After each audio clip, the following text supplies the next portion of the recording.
ওনাকে অভিনন্দন জানানোর জন্য আজকে ছিলেন। তাদেরকে উনি সবাইকে শুভেচ্ছা সালাম জানিয়েছেন। কাতারের আমিরের দেওয়া রয়্যাল এয়ার অ্যাম্বুলেন্সে করে উনি আজকে এখানে অবতরণ করেছেন।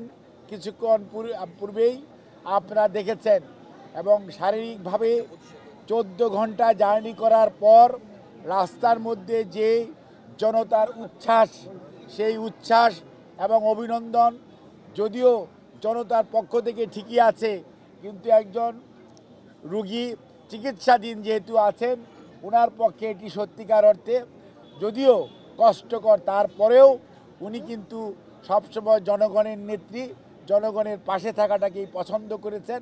সেই জন্য আপনাদের মাধ্যমে উপস্থিত সকল শ্রেণী পেশার মানুষ, দলীয় নেতা কর্মী সহ সাধারণ মানুষ, জনতা এবং ভাই বোনেরা যারা উপস্থিত থেকে ওনাকে অভিনন্দন জানানোর জন্য আজকে ছিলেন, তাদেরকে উনি সবাইকে শুভেচ্ছা সালাম জানিয়েছেন।